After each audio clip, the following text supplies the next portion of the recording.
meilleur de l'actualité nationale et internationale, c'est sur Campus Télévision. Mesdames et messieurs, il est 12 heures. Merci de vous informer chez nous.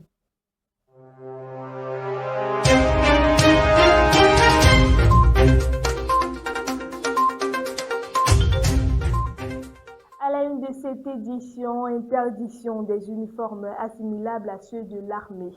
Le ministre de l'administration territoriale, Paula Tangandi, a signé le 21 juillet 2026 un arrêté d'application immédiate. Le texte interdit aux ONG et associations d'utiliser ou de détenir des tenues, insignes ou autres objets pouvant être confondus avec ceux des forces de défense et de sécurité du Cameroun ou du système des Nations Unies.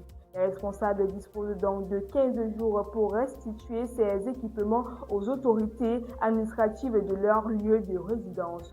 Au-delà de ce délai, les contrevenants s'exposent à des poursuites. Gouverneurs, préfets et sous-préfets sont chargés de veiller à l'application de la mesure sur tout le territoire.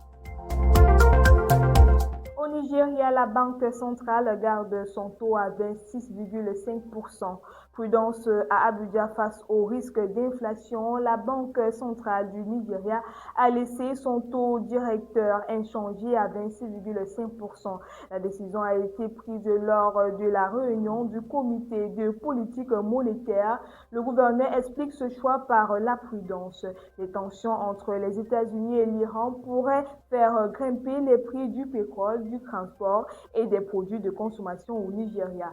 C'est donc la deuxième réunion consécutive où le taux reste stable, le temps d'évaluer l'impact de ces mesures précédentes sur l'inflation et la croissance.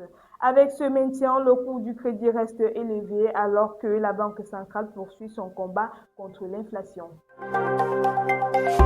Au Burkina Faso, l'Académie technologique ouvre ses portes. Le gouvernement burkinabé a lancé hier 21 juillet 2026 l'ouverture des admissions à l'Académie technologique du Burkina Faso. Seuls les bacheliers de la session 2026 sont éligibles. Placée sous la supervision de la présidence, l'Académie vise à former les ingénieurs et cadres chargés de conduire le Burkina vers la souveraineté scientifique et industrielle. L'État promet des infrastructures modernes, des équipements de pointe, un encadrement de haut niveau et un internat pour garantir les meilleures conditions d'études. L'admission se fera au mérite selon la présidence. Les futurs diplômés seront à l'avant-garde des grands projets de transformation du pays. Et pour finir en sport, le Cameroun gagne une place au classement FIBA.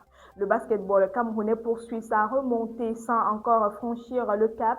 La FIBA a publié le 20 juillet 2026 son nouveau classement mondial masculin. Les Lions indomptables gagnent une place et passent de la 59e à la 58e position mondiale. Une progression encourageante portée par la demi-finale à l'Afrobasket et la première place dans le groupe lors des éliminatoires de la Coupe du Monde 2027. Mais sur le plan africain, le Cameroun stagne toujours au 9e rang. Le top 8 continental reste donc hors d'attente pour l'instant. Pour grimper davantage, la sélection devra confirmer cette dynamique et enchaîner les performances de haut niveau dans les prochaines compétitions. Beaucoup de courage à nos Lions. Et c'est tout pour votre bout d'actualité ce matin, mesdames et messieurs. Merci pour votre fidélité.